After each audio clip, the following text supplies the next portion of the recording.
effectivement, c'est moi qui vous accueille parce que bon, François Noudelman a eu un petit problème, un contretemps, mais il sera là tout à l'heure. Et je pense qu'il va arriver vers 20h15, quelque chose comme ça. Il devait y avoir aussi un autre présentateur qui, lui, c'est notre ami Alyosha, qui a eu en fait des inondations épouvantables dans sa cave. Et donc, voilà, il avait préparé quelque chose de formidable, mais au dernier moment, donc il n'a pas pu venir. Donc voilà, alors en catastrophe, voilà, c'est moi qui vous accueille. Et puis je dois vous dire que donc Célia est une amie de longue date. C'était une grande amie d'Édouard. Et vraiment, on est très très honorés de l'accueillir ce soir. Elle arrive de Londres, spécialement pour nous. Et je vais lui laisser directement la parole parce que, bon, vous avez tous lu le petit résumé, je sais qu'elle va vous parler de l'identité, etc. Évidemment, je ne vais pas vous faire une explication ou une présentation par rapport à tout cela. Et donc, je vais lui passer la parole tout de suite. Et on discutera, je pense, après. Tu voulais dire quelque chose, Federica? Non, je veux dire un peu les livres, tout ça. Non, non, mais ça, après, on verra après. Non, c'est pas la peine. Federica hein. Bon, mais écoute, vas-y. D'accord. Alors, merci beaucoup, Sylvie. Et merci de m'avoir invitée, n'est-ce pas? C'est toujours un plaisir de parler de Glissant, mais voilà. Je disais, c'est toujours un plaisir, bien sûr, de parler de Glissant, mais surtout ici, dans cet institut qu'il a créé. Alors, mon titre, c'est « Les identités changeantes à travers l'œuvre de Glissant ». Et parmi tous les thèmes de la pensée glissantienne, thèmes si importants pour notre réalité contemporaine, j'ai choisi de parler de sa réflexion sur l'identité. Parce qu'il faut dire que depuis quelques années, le concept de l'identité a eu mauvaise presse dans les milieux intellectuels progressifs. La conception traditionnelle que Glissant désigne sous le nom de l'identité racine est associée soit avec un discours du droit, soucieux de préserver l'essence, voire la pureté du peuple français, du peuple britannique, etc., soit avec un militantisme sectaire qui est certes nécessaire et utile aux peuples qui luttent encore pour leur indépendance, les Palestiniens par exemple, mais qui ailleurs ne produit que divisions et intolérances. Ainsi, depuis le mouvement post-structuraliste, l'identité n'est guère plus considérée comme un concept valable. On parle de préférence du sujet. Chez Lacan, par exemple, c'est au niveau du sujet que se joue la dynamique fondamentale de la réalité psychique, l'identité ne relevant que du domaine de l'imaginaire, plus superficiel et quasiment illusoire. Et un philosophe comme Deleuze refuse absolument toute notion d'identité. Et Deleuze, bien sûr, a eu une influence considérable sur plusieurs aspects de la pensée de Glissant, mais non pas sur sa théorisation de l'identité. Car Glissant continue, tout au long de son œuvre, d'insister sur l'importance et la nécessité de ce concept. Et c'est, me semble-t-il, l'un des lieux de sa pensée où il a fait montre de la plus grande originalité, c'est-à-dire ne pas abandonner l'identité, mais la transformer d'une manière tout à fait radicale. La transformer, c'est-à-dire en la détachant de toute connotation d'essence, c'est-à-dire en récusant la conception humaniste traditionnelle pour en faire quelque chose de relationnel et de dynamique.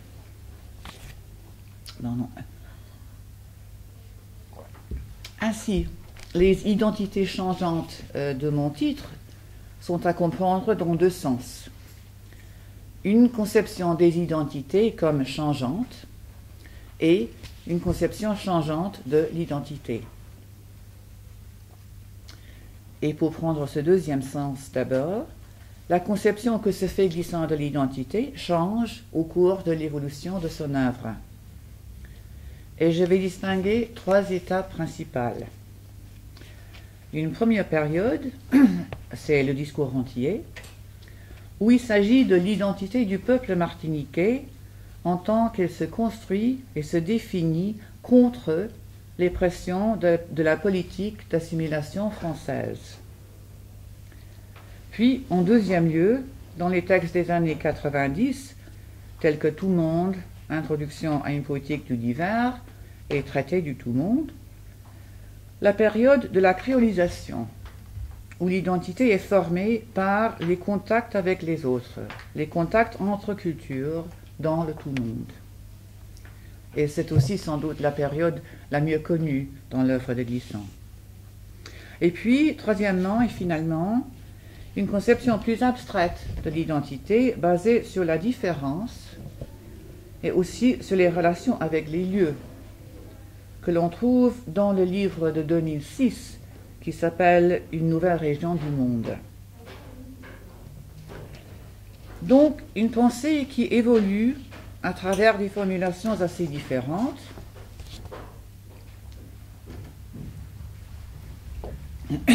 mais qui ont ceci en commun, que toutes définissent l'identité par rapport à un certain concept du changement, mais qui lui-même change aussi. C'est-à-dire que du discours rentier à une nouvelle région du monde, nous aurons affaire à des types très différents de changements. Pour commencer donc avec le discours rentier. Ici, nous nous trouvons d'emblée plongés dans l'ambiance d'inertie et de stagnation qui, selon Glissant, caractérise la société martiniquaise des années 70. Société donc où apparemment rien ne change. Le premier chapitre du livre s'intitule « À partir d'une situation bloquée ». Et sur la première page du livre, Glissant parle d'une, je cite, une impuissance à sortir de l'impasse actuelle. Alors bloqué, impasse, impuissance, etc. Paradoxalement, peut-être, il souligne aussi le fait que les sociétés antillaises furent créées de toutes pièces par le changement gigantesque et brutal de la traite, ce qui a eu l'avantage, dit-il, de favoriser leur entrée dans la relation. Ainsi, dans le discours rentier, nous disons qu'ils sont une population qui se change ailleurs en un autre peuple et qui entre ainsi dans la variance toujours recommencée de la relation. Depuis, pourtant, cette possibilité de relation s'est trouvée contrecarrée pour des raisons à la fois politiques, l'assimilation et l'aliénation, et surtout économiques. Parce que le marasme de l'économie sucrière s'est conjugué avec la départementalisation pour créer une situation où, selon Glissant, l'économie martiniquaise ne produit rien et la société vit de produits importés et subventionnement de la métropole. La situation est aggravée davantage par une forte émigration en métropole et par l'isolement de la Martinique et la Guadeloupe, coupées par la départementalisation de leurs îles voisines Caraïbes. Et Glissant établit un lien direct entre la non-productivité économique et le manque de tout sentiment d'identité collective. Disons qu'il s'agit de, je cite, un double carcan, l'impossibilité de produire par et pour lui-même, l'impuissance qui en découla d'affirmer ensemble sa nature propre. Et l'aliénation sociale qui résulte de ces facteurs économiques a également pour effet de couper les Martiniquais de la relation. Ainsi Glissant dit, on ne peut entrer en relation que si on n'est pas perdu dans une pseudo-production. De même, suivant la position marxiste que Glissant adopte dans le discours, s'il n'y a pas de vraie production économique, il ne peut non plus y avoir de vraie classe sociale qui serait déterminée à partir de leur fonction dans l'économie, ni par conséquent aucun processus dialectique de transformation de la société. Ce qu'il appelle artificialiser les classes sociales égale, je cite, rendre impossible la résolution autonome des conflits de classe qui auraient fondé la nation. Donc la dialectique marxiste est aussi bloquée. Mais tout est bloqué. Et dans cette situation bloquée, rien ne changera à moins d'un effort volontaire, concerté, de faire changer la société. Et c'est précisément cette visée qui sous-tend le texte en son entier. Où nous lisons, parlant du discours entier, il dit « Dans cet ouvrage, positif ou positivité est pris au sens de ce qui fait qu'une situation se dynamise sous la poussée d'une résolution collective. » C'est-à-dire, il faut faire changer les choses, parce que sinon, rien ne changera. Et Glissant insiste sur le fait que c'est un travail de conscientisation. La société ne sera changée que par, je cite, une communauté s'arrachant de son traumatisme et naissant à sa propre conscience. Et il importe, bien sûr, d'identifier le secteur social où cette volonté consciente aura la meilleure chance de réussir. Étant donné le manque d'autonomie économique, Glissant affirme que l'action culturelle assume une importance inédite. Comme il l'explique dans la section du discours intitulée « Pour une sociologie culturelle », il faudrait surtout développer, je cite, une théorie globale qui devrait déclencher réflexion et action culturelle en même temps qu'elle ouvrirait les perspectives politiques. Et c'est l'action culturelle, bien sûr, qui concerne le plus immédiatement le problème de l'identité collective. La lutte politique sera, en premier lieu, une lutte contre l'aliénation. Ainsi, bien que le mot « identité » n'apparaisse pas très souvent dans le discours entier, Glissant laisse entendre qu'en réalité, le sujet principal de ce texte est justement l'identité culturelle du peuple. Ainsi, c'est dans le discours que Glissant invente le terme de la pulsion mimétique, l'obsession d'imiter la culture française et l'analyse en toute sa profondeur. Ce n'est qu'en détruisant l'emprise de la pulsion mimétique que les Martiniquais pourront, quoi exactement, pourront redécouvrir, pourront créer peut-être leur propre identité. Et il me semble que cette opposition entre aliénation et identité a deux conséquences pour la formulation de celle-ci. D'abord, elle tend à se doubler d'une autre opposition entre le vrai et le faux. La pulsion mimétique a construit une fausse identité qu'il faut combattre en restaurant la vraie identité du peuple martiniquais. Excusez-moi. Je vais essayer de...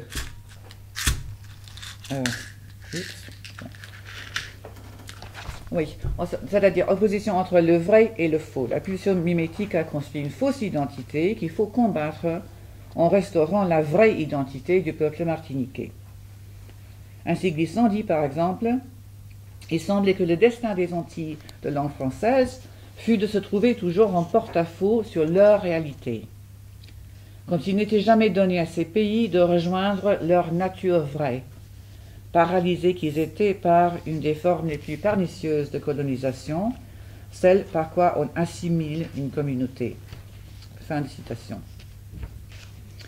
Et cette insistance sur leur nature vraie semble appartenir à une conception beaucoup plus essentialiste. Essentialiste, je ne sais pas si ce mot existe en français, bon, enfin, vous me comprenez.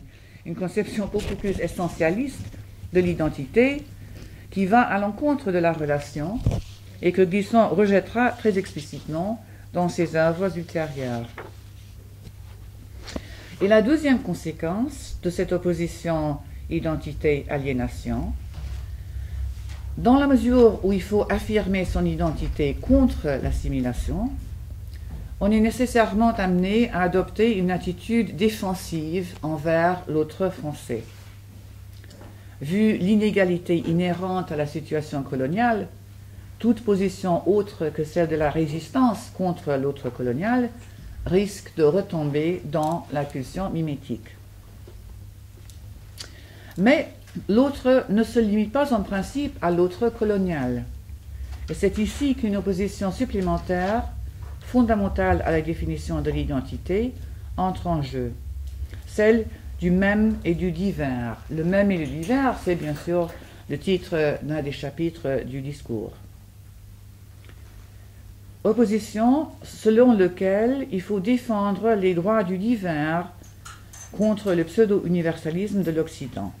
Chaque peuple a le droit d'affirmer sa propre nature dans la diversité du monde. Le divers fait partie de la relation et entre tous ces peuples divers, il peut en principe exister des relations libres et égalitaires. Et bien que Glissant parle ici sur un plan beaucoup plus général et sans doute plus abstrait que celui de ses analyses de l'actualité martiniquaise, le concept du divers lui sert à évoquer un avenir dans lequel, pour les Martiniquais aussi, les relations plus libres et plus égalitaires permettront une plus grande ouverture envers les autres. Disons par exemple qu'il appelle identité culturelle, je cite, une identité questionnante où la relation à l'autre détermine l'être sans le figer d'un poids tyrannique. Ce divers constitue la première version d'un concept que plus tard Glissant appellera la différence. Ici, il ne comporte pas encore de dimension temporelle.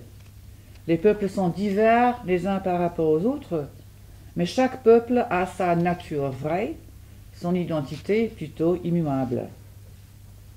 De même, la relation est conçue davantage comme le résultat plutôt que le moteur de la diversité.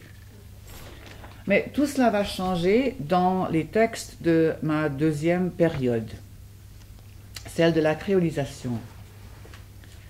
Donc, Glissant résume ainsi les 4 caractéristiques fondamentaux.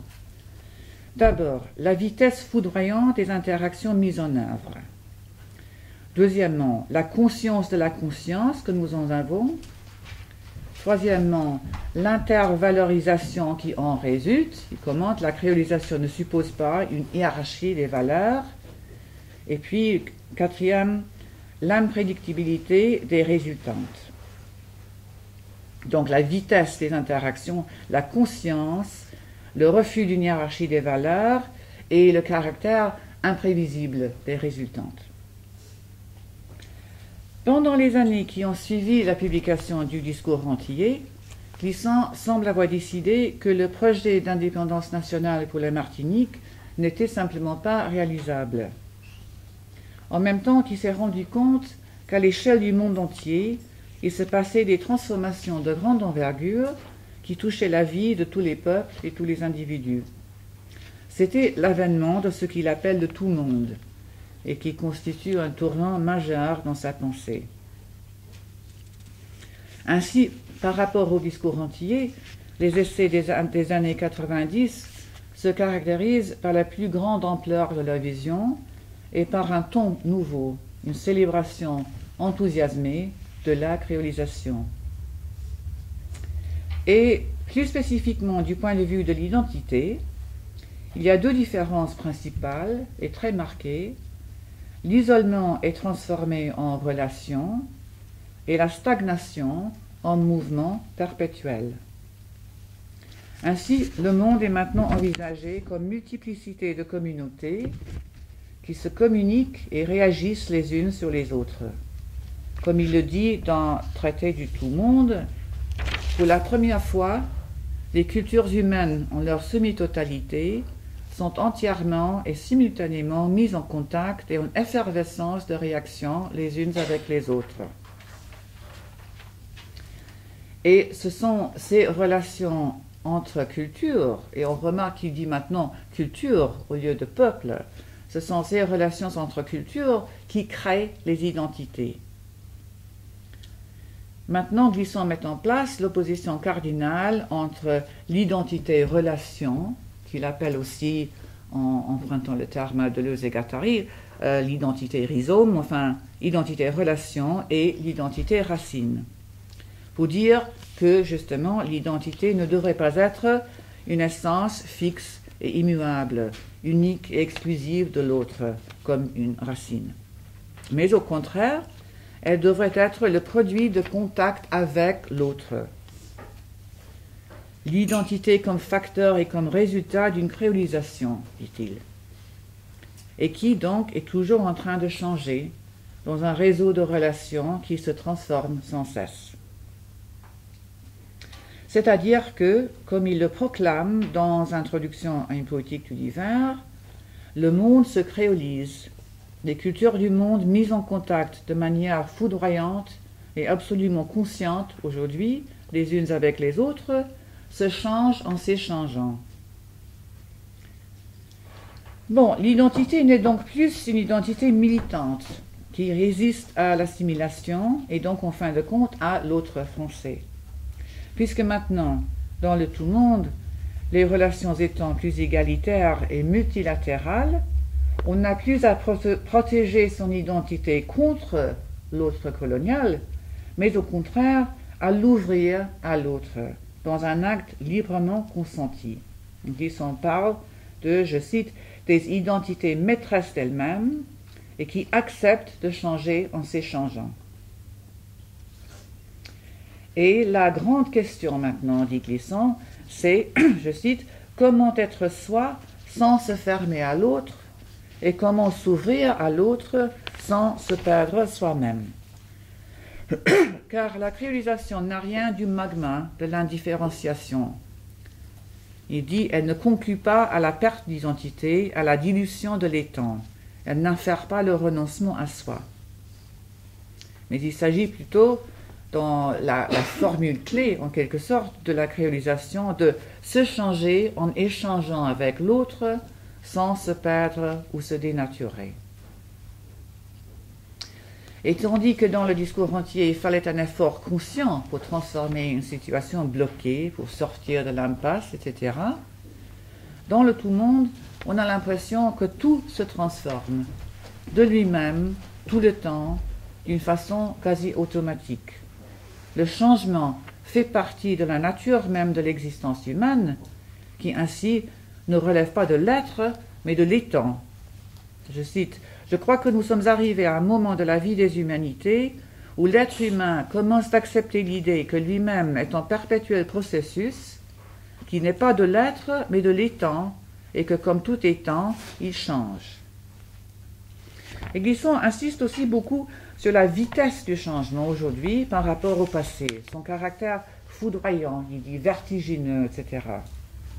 Mais surtout sur l'imprévisibilité de ses résultats, qui rend caduque toute analyse déterministe de la réalité contemporaine, de sorte que le tout-monde est aussi, bien sûr, le chaos-monde.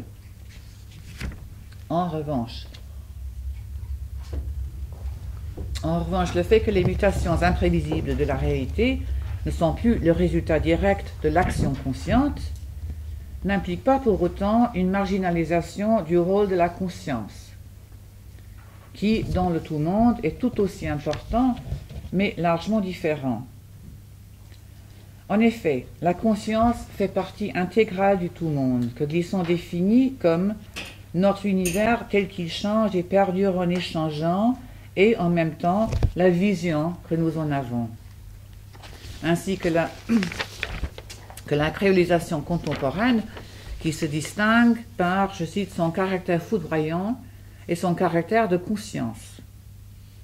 Autrement dit, c'est seulement parce que nous sommes maintenant conscients des autres cultures et des événements à travers le monde entier que la créolisation peut atteindre son ampleur et son dynamisme actuel.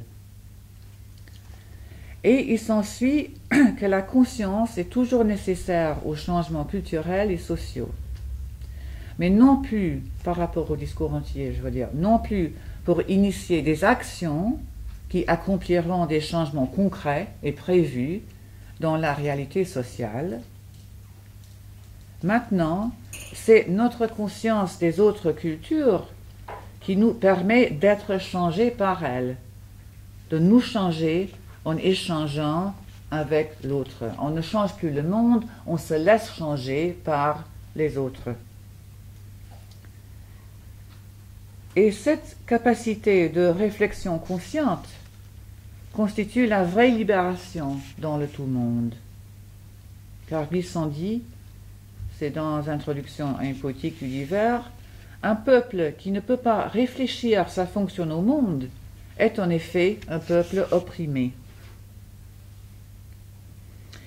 Et il me semble que cette position, nettement plus idéaliste que celle du discours entier, découle en partie du caractère imprévisible du tout-monde, qui rend problématique tout effort conscient de le transformer, au point même où ce projet semble maintenant trop déterministe.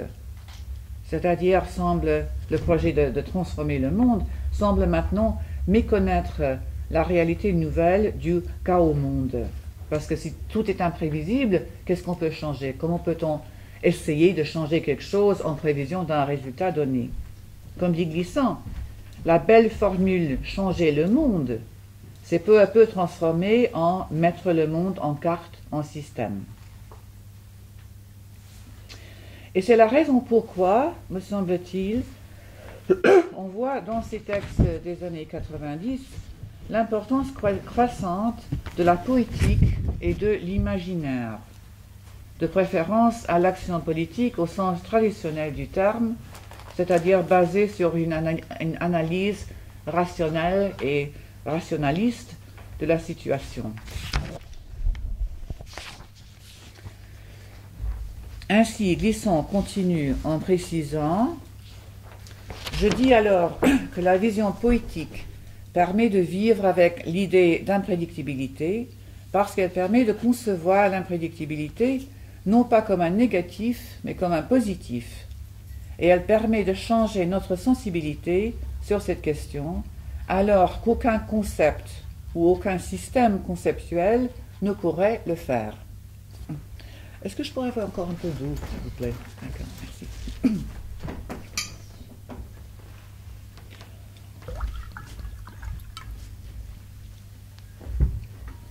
Donc, alors, cette insistance sur la poétique, sur l'imaginaire, comme quelque chose qui permet de rendre compte, de vivre avec l'imprévisibilité au lieu de l'action politique au sens plus traditionnel du terme. Mais cela n'implique nullement que la notion d'action politique ait disparu de la pensée de Glissant. Seulement, son objet s'est modifié. La phrase que je viens de citer parle de changer notre sensibilité. Ailleurs, il dit plutôt changer l'imaginaire. C'est-à-dire l'objet de l'action politique est en premier lieu l'imaginaire collectif. Ainsi, le traité du tout-monde, dès ses premières pages, évoque la possibilité de changer les imaginaires, disant par exemple « Nos lieux communs, s'ils ne sont aujourd'hui d'aucune efficacité contre les oppressions concrètes qui stupéfient le monde, se tiennent pourtant capables de changer l'imaginaire des humanités. » Formulation où, peut-être, on retrouve un écho du projet de l'action culturelle du discours entier. Et cette impression se renforce plus loin dans le livre quand Glissant affirme que nous commençons de comprendre qu'en marge des guerres économiques et financières, les vrais engagements aujourd'hui, les rencontres, les conflits, concernent avant tout les cultures des peuples et des communautés. Le culturel a rencontré le politique et les affrontements majeurs de notre temps en sont empreints. Bon, mais je veux maintenant passer à mon dernier texte, c'est-à-dire à la nouvelle région du monde. C'est un texte qui est beaucoup moins connu, je crois, dans l'œuvre de Glissant. Il est sorti en 2006. Et je me trompe peut-être, mais j'ai l'impression que pas beaucoup de gens l'ont lu. Vous l'avez lu? Vous connaissez Une nouvelle région du monde? Ah bon, très bien. Bon, quelques-uns, d'accord. Bon. Donc, alors ici, il ne s'agit pas d'un revirement total dans la pensée comme celui qui sépare le discours entier de l'introduction à une poétique du divers et traité du tout monde, mais plutôt d'une combinaison de continuité et de divergences qui sont néanmoins très significatives. Et cela concerne à la fois l'identité et le changement. Changement parce que, tout d'abord, le titre même du livre « Une nouvelle région du monde », le titre invoque la nouveauté, donc quelque chose a changé. Mais quoi? Et d'abord, qu'est-ce que ça peut bien être une nouvelle région du monde? Le titre semble faire appel aux passions européennes des siècles passés pour les explorations géographiques et anthropologiques et les colonisations aussi, bien sûr. Mais nous savons que le monde en son entier a été depuis longtemps découvert et prospecté. Nous savons qu'il n'y a pas de nouvelle région. Et en fait, la nouvelle région dont parle Glissant s'avère être synonyme du tout monde, en tant que celui-ci est toujours à découvrir. Car il dit, bien alors, le monde est tout à fait reconnu, et le tout monde recouvre le monde entièrement. Pourtant, et pour nous, le tout monde est à découvrir et à connaître. C'est une partie du monde qui ici-là dépasse le monde et le désigne. Et on peut se demander l'utilité d'inventer un simple synonyme du tout monde. Mais nous nous apercevons bientôt que si Glissant veut introduire l'idée d'une nouvelle région, c'est pour attirer notre attention sur le fait paradoxal que cette nouvelle région est aussi très vieille. C'est, je cite, la conjonction enfin de tant de diversité primordiale, radicalement vieillie, et qu'il s'agit en fait du retour à une relation ancienne et primordiale avec le monde naturel, à un temps, à une époque où le monde n'était pas encore considéré comme la possession des humains. C'est dire que là où la créolisation privilégie la modernité, nous trouvons ici une valorisation du passé qui donne à ce texte un accent tout à fait différent. Car Glissant évoque l'ère préhistorique, où l'espèce humaine n'était pas encore dominante dans le monde, et où donc les relations principales des êtres humains furent avec leur environnement naturel, les lieux, les paysages, et avec les animaux, comme dans l'art rupestre dont il parle beaucoup dans ce livre. Et il soutient que, n'ayant pas les moyens de dominer ou de posséder ce qui les entourait, ces hommes vivaient dans un état de connivence ou de complicité ou de fusion. Glissant, comme nous savons, aime beaucoup les synonymes. Enfin, il me semble que ces trois termes, connivence, complicité et fusion, qu'il utilise tout le temps d'une façon plus ou moins interchangeable. Enfin, je vais l'appeler une relation de fusion avec le monde. On ne possède pas le monde, on vit en fusion avec le monde. Et cette relation de fusion constitue la valeur centrale de la nouvelle région du monde. Elle s'oppose à la volonté de dominer et de posséder l'environnement qui, dans une large mesure, mais pas entièrement, l'a remplacé.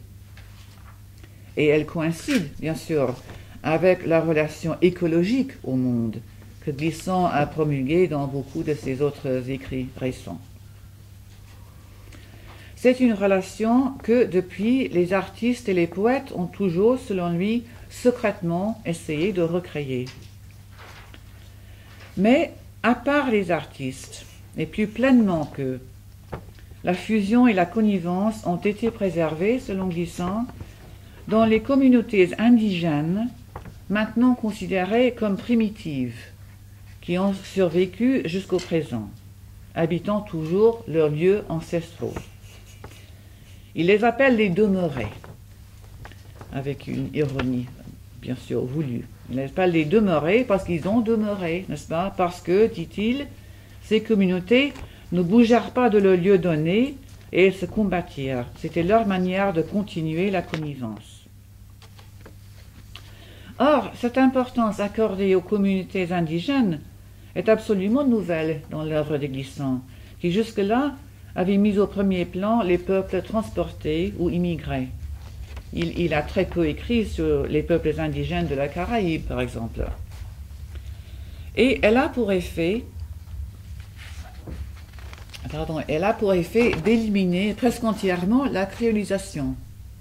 Celle-ci n'a aucune place dans ces sociétés demeurées qui, en tant qu'indigènes, existent à côté des grands courants du monde et n'ont que très peu de contacts avec d'autres cultures.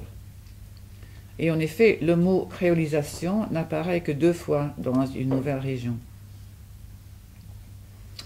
Et par conséquent, dans ce texte, l'identité, y compris dans les sociétés modernes, n'est pas formée uniquement par les contacts avec d'autres cultures. Glissant va même jusqu'à suggérer que, au moment où les communautés humaines devinrent assez nombreuses pour entrer régulièrement en contact les unes avec les autres, leurs relations furent caractérisées par le conflit et la rivalité. C'est à ce moment-là, dit-il, que la connivence céda le pas au désir de posséder le monde et ainsi à l'identité racine. Alors, dans ce cadre, les relations entre cultures ne sont pas positives, enfin, relations entre communautés humaines sont assez négatives parce qu'il s'agit toujours de rivalité. Et l'identité humaine est en effet maintenant formée beaucoup plus par la relation au lieu. Il s'agit de retrouver l'ancienne fusion avec les paysages qui nous entourent. Les pays nous changent, dit Glissant, les pays, les paysages.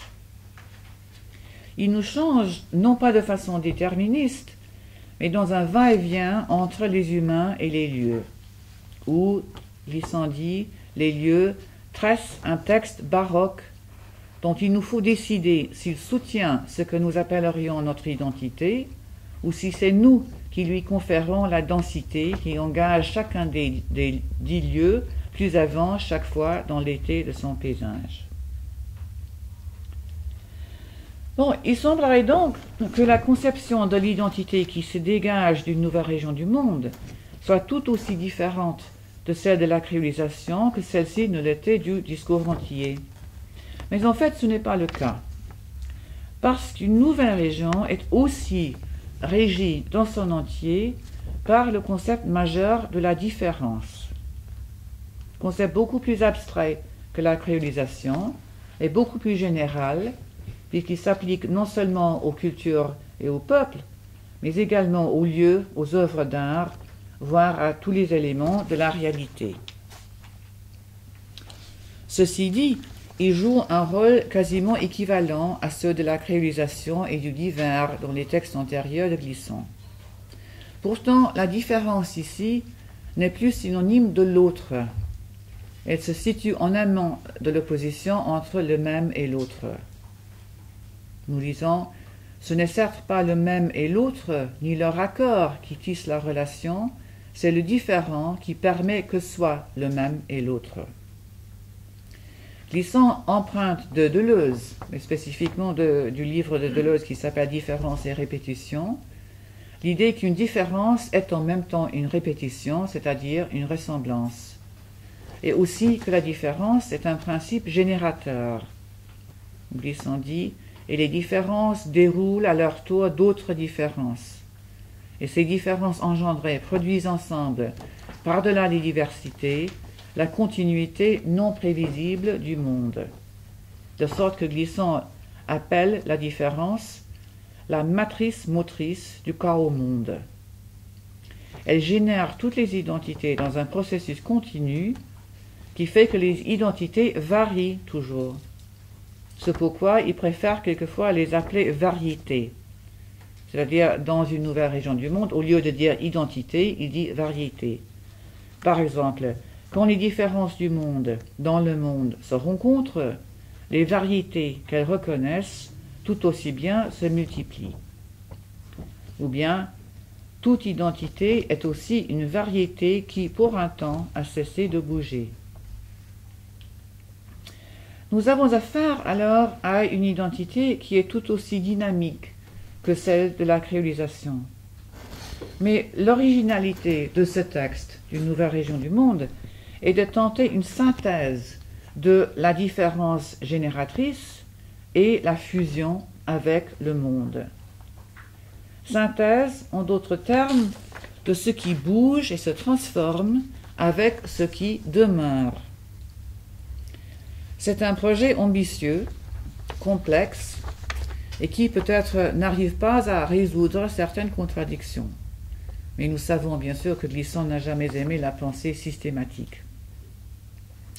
Ainsi, bien que l'influence deleuzienne sur la notion de la différence soit indisputable, d'autres aspects d'une nouvelle région s'en démarquent très nettement, à commencer par le concept même d'identité, mais aussi dans la mesure où Glissant articule ici une nouvelle définition du changement qui se distingue à la fois de celle qui motivait la créolisation et de celle de Deleuze. Car je crois qu'on peut discerner ici, dans un des derniers textes Glissant, un retour discret à la notion hegelienne de changement dialectique qui a informé ses tout premiers écrits. Par exemple, l'insistance sur l'imprévisibilité des changements qui prédominait dans les descriptions de la créolisation est beaucoup moins évidente ici. Je trouve très significatif que la formule clé « changer en échangeant avec l'autre » se trouve maintenant modifiée ainsi. Maintenant, Glissant dit « chaque variété ou chaque identité vient à changer en elle-même en échangeant avec les autres ». Modification légère mais révélatrice ou changer en elle-même laisse clairement entendre que la transformation ne se fait pas au hasard. L'identité ne change pas en n'importe quoi, de façon imprévisible, mais précisément en elle-même, comme dans le processus dialectique classique. Et plus généralement, si d'être engendré par la différence, la variété se définit non seulement à partir de ces différences avec d'autres variétés, mais également par le fait qu'elles continuent à se transformer, il s'ensuit que la transformation, ou le changement, ou ce que Glissant appelle plutôt ici la variation, n'est nullement un attribut contingent de l'identité, c'est littéralement ce qui fait l'identité. Le changement est ce qui fait l'identité. Alors, Glissant dit, nous découvrons qu'il y a au moins deux qualités de différence, celle dont se réclame chaque variété pour se constituer en variété, et celle dont chaque variété se charge pour varier justement, et ainsi se conformer à sa nature. Autrement dit, ce n'est qu'en changeant qu'elle reste fidèle à elle-même. La différence constitue l'identité. Or, c'est exactement ce que propose la dialectique hegelienne, dans laquelle ce sont les contradictions internes à toute chose qui motivent et dirigent ces mutations nécessaires, non pas de façon arbitraire ou imprévisible, mais parce que, comme l'exprime Marcuse, commentant Hegel, I have this translation, this is from Reason and Revolution by Marcuse, every existence runs its course by turning into the opposite of itself and producing the identity of its being by working through the opposition. Alors, toute existence suit son cours en se transformant en l'opposé de lui-même et produisant l'identité de son être en working through, en travaillant à fond l'opposition. Et comment ne pas lire une allusion au concept hegelien de la négation dans la définition que donne Glissant de la différence comme, je cite, « ce qui constitue un autre de l'autre, ce qui n'est plus ni l'autre ni le même, sans cesser pourtant d'être l'autre, et par conséquent, et pour soi, le même. » Fin de citation. Et sa conclusion, la substance varie sans cesser d'être elle-même, d'être soi. Il y a quelque chose d'émouvant, je trouve, dans ce retour de Glissant vers la fin de sa vie, envers la pensée dialectique qu'il a influencée dans sa jeunesse. Mais avec cette différence capitale, que le discours entier représentait une dialectique impossible, bloquée par la non-autonomie de l'économie martiniquaise et la stagnation sociale qui ont découlé, tandis que dans une nouvelle région du monde, elle fonctionne librement sur le plan du monde entier. Dans une autre expression de cette idée que c'est la mutation qui constitue l'identité en tant que telle, ils sont dit ceci. Si la substance se connaît changeante, c'est bien la différence qui fait que la substance demeure en changeant.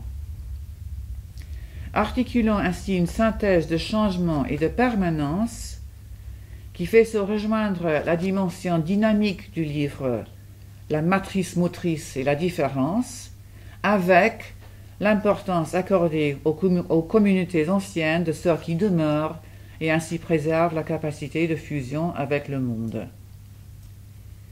Ce qui modifie aussi la conception du changement à l'œuvre dans une nouvelle région. Le changement est maintenant moins vertigineux, moins foudroyant, puisqu'il est contrebalancé par justement la notion de demeurer. Et en fait, je pense, c'est cette idée complexe de changer, demeurer, qui domine les grands romans de Glissant, du IVe siècle par exemple, jusqu'à la case du commandeur, mais peut-être surtout Mahagoni, où le mahagoni, l'arbre, n'est-ce pas, inspire cette phrase aux résonances si profondes. Les arbres qui vivent longtemps changent toujours en demeurant. Pour conclure donc, si, comme j'ai proposé, l'identité chez Glissant se construit toujours en relation avec le changement, nous avons vu combien cette relation varie entre d'abord l'identité conquise en luttant contre l'aliénation, c'est-à-dire par une tentative assez désespérée de faire changer une situation d'inertie, puis les identités formées par les contacts toujours changeants entre cultures différentes, où le changement est un processus perpétuel, imprévisible et autonome, et finalement les identités engendrées par la force de la différence, également perpétuelle et autonome, mais où les changements ne sont plus imprévisibles, mais dialectiques, et où donc les identités aussi changent toujours en demeurant. Merci de votre attention.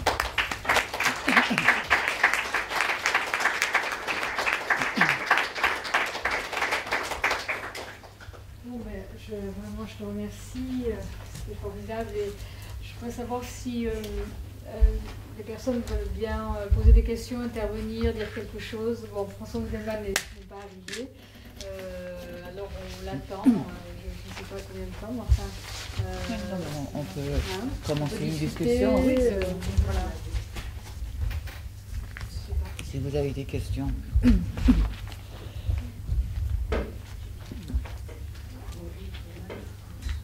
Oui. Alors, je ne suis pas une antillaniste chevronnée, une africaniste, mais j'avais vu il y a quelques années de ça à Perpignan une exposition qui était fabuleuse, qui s'intitulait Tous parents, tous différents, et qui en fait reprenait, on va dire, le concept de géomorphisme. Donc moi, depuis quelques séminaires que je suis avec l'Institut du Tout-Monde, je me pose la question de savoir si cette notion de géomorphisme rejoint la notion de rhizome. Et l'autre point, c'est qu'à l'heure actuelle, avec une surmondialisation de la surcommunication, comment on fait du rhizome ou du géomorphisme? Qu'est-ce que vous comprenez exactement par géomorphisme? Géomorphisme, c'est-à-dire qu'un lieu va façonner les êtres, de par toutes les variantes qu'il va être amené à traverser, qui vont le traverser. Et géomorphisme, si on le considère par rapport à ce que sont les médias à l'heure actuelle, on peut tous être citoyens du monde, recevoir des informations géographiques qui peuvent nous changer dans notre rapport, notre relation au monde. Oui, bien sûr. Donc, c'est deux questions peut-être un peu plus... Voilà. Oui. Enfin, je pense que justement cette tentative de trouver une relation, une manière de relier le local et le global, si vous voulez, est devenu tout à fait au premier plan de beaucoup de réflexions aujourd'hui.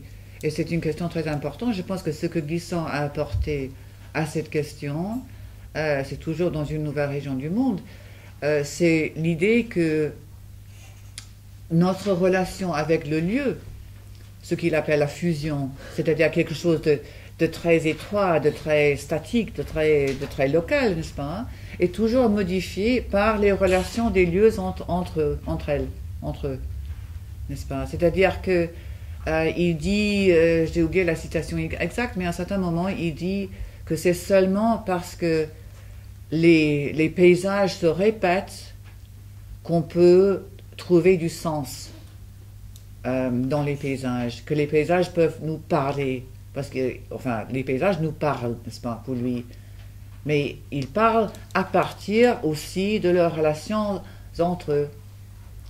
Mais je crois que la question de la mobilité, n'est-ce pas, n'est peut-être pas tout à fait résolue dans ce qu'il a écrit, c'est vrai.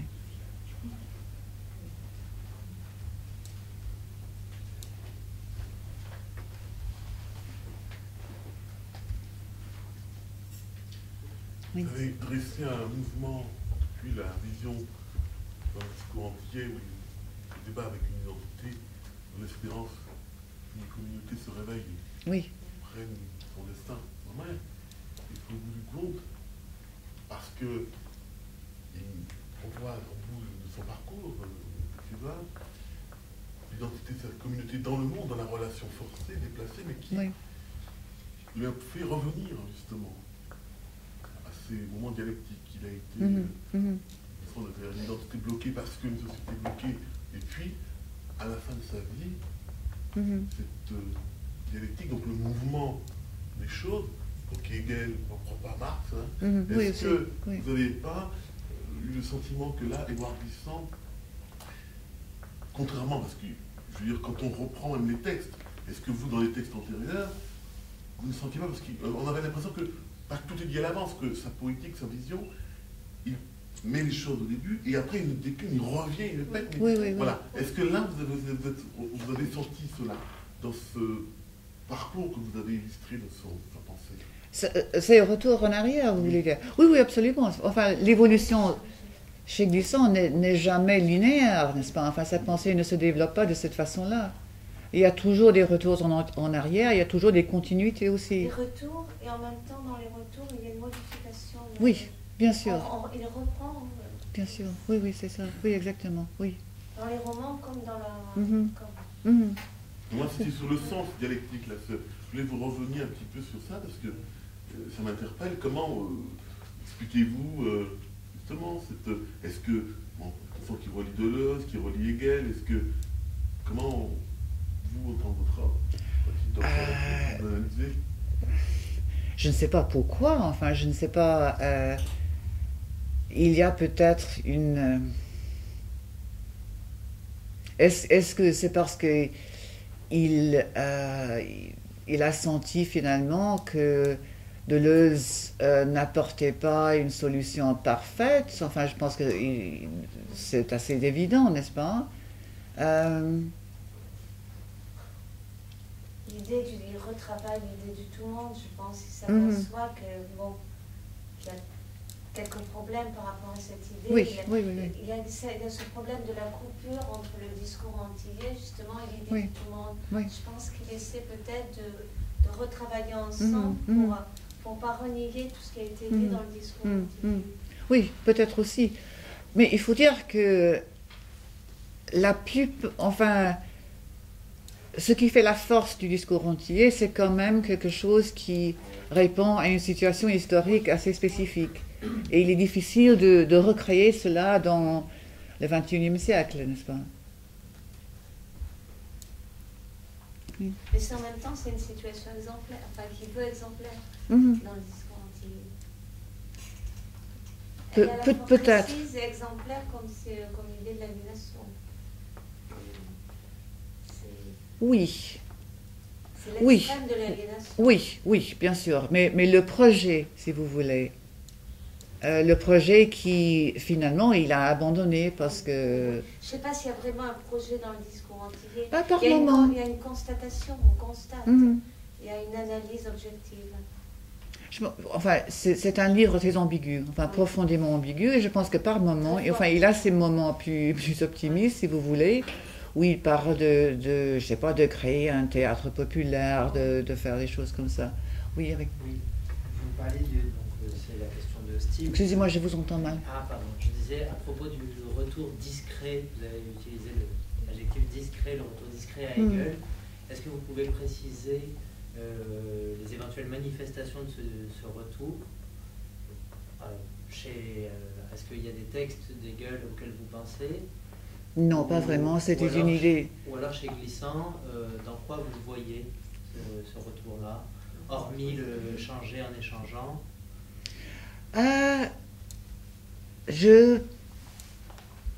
Quant à une nouvelle région du monde, je trouve que, enfin, d'une part, il rejette très explicitement la philosophie d'Hegel à un certain moment dans ce qu'elle a de systématique, n'est-ce pas? Mais il retient la notion de la dialectique. Et il dit aussi, enfin, j'oublie la citation exacte, mais en fait, il dit quelque chose comme, c'est quand il essaie d'expliquer les différences entre nous, les modernes, les gens qui vivent dans le monde contemporain, et les communautés, les vieilles communautés indigènes, ils disent que pour nous, la dialectique nous fut enseignée pour que nous puissions comprendre justement comme le même et l'autre peuvent exister ensemble et être interchangeables. Alors non, je ne pensais pas à un texte spécifique d'Hegel, d'ailleurs je ne suis pas du tout experte de Hegel.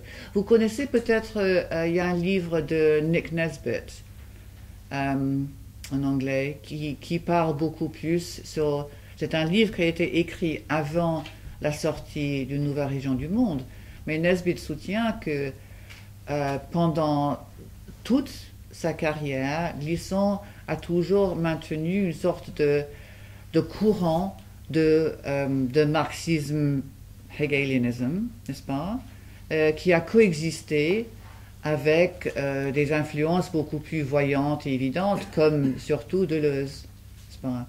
Et évidemment, Deleuze et Hegel, enfin, il y a rien de plus antipathique dans les deux. Merci pour la référence. Voicing Memory, ça s'appelle. Voicing Memory.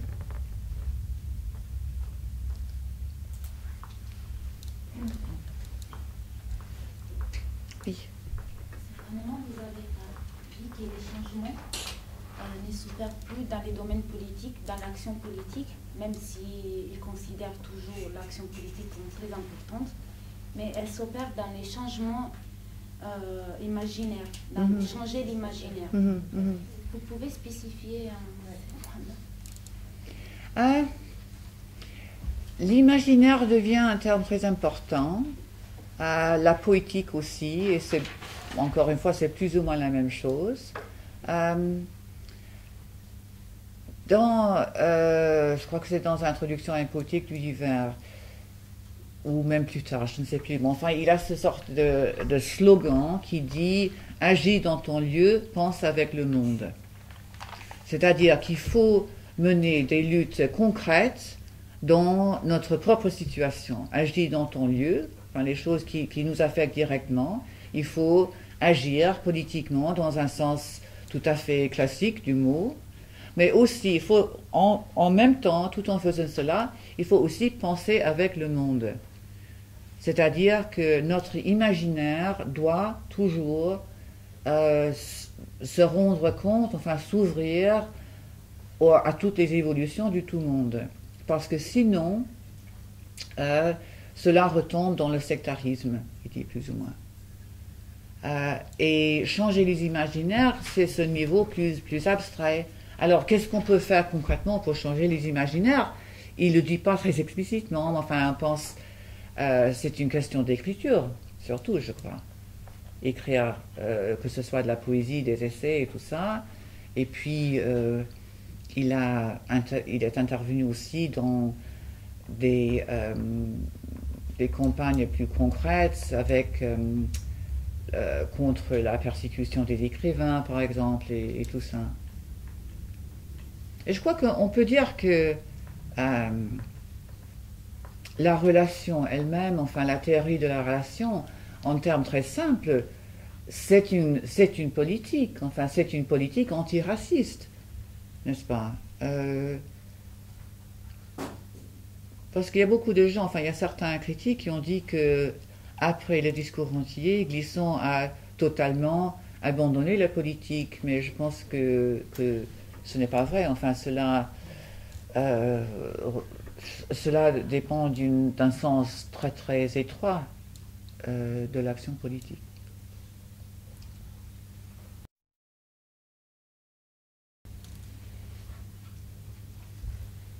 Je n'osais pas prendre la parole parce que moi je travaille dans les domaines hispanophones, mais sur la question de l'identité. Donc je pensais par rapport à ce que vous disiez, et j'ai une question à vous poser parce que dans le domaine hispanophone, on parle forcément beaucoup de globalisation. Et il y a un auteur très reconnu, chilien, Roberto Bolaño, qui lui-même s'est qualifié comme un auteur global. Parce que ce qu'il fait, c'est prendre tout ce qu'il a connu et appris des autres cultures, des autres pays, et il fait ses œuvres sont des voyages de partout. Donc, dans son récit, par exemple, il mélange du mexicain, du chilien, de l'américain, un peu de partout. Et donc, par rapport à ce que vous avez dit par rapport aux œuvres de Glisson, moi j'ai compris qu'il reste dans la différence. Donc il revendique en quelque sorte la différence, et comme vous disiez, une différence consentie. Et est-ce qu'à un moment donné, il a fait le rapport avec justement cette notion de globalisation, je dirais plutôt dans le sens où on acquiert tous une même culture, et aussi par rapport à la pensée universelle. Que pour l'instant, pour moi, c'est deux choses différentes, mais par rapport à quelques critiques littéraires hispanophones, j'ai entendu qu'on est un peu dans le même sens entre l'universalisme et la globalisation. Bon, alors pour la mondialisation d'abord, je pense que la relation de Glisson à la mondialisation est assez complexe en fait, parce que on pourrait croire que sa notion du tout monde recouvre plus ou moins la mondialisation.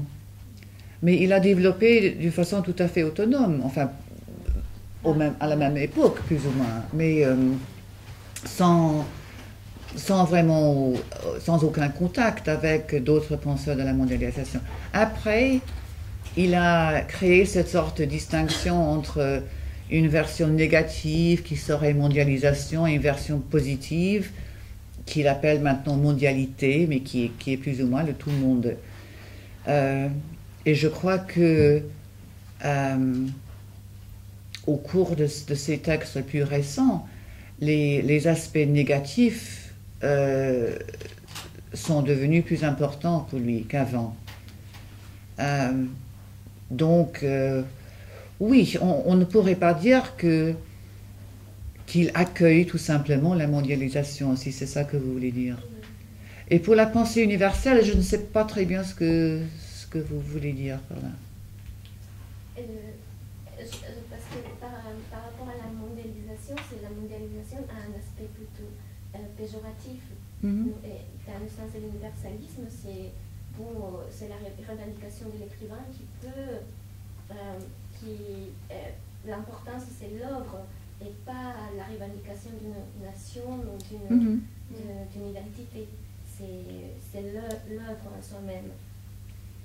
Et par exemple, dans les domaines hispanophones, c'est Borges, Jorge Luis Borges, c'est quelqu'un d'universaliste. C'est l'exemple qu'on prend. C'est très différent chez Glisson, j'ai l'impression. Je ne pense pas que ça se recoupe. De toute façon, pour lui, depuis toujours presque, enfin, il a toujours considéré la notion de l'universel avec beaucoup de méfiance, n'est-ce pas? Si quelqu'un veut encore intervenir, je sais pas.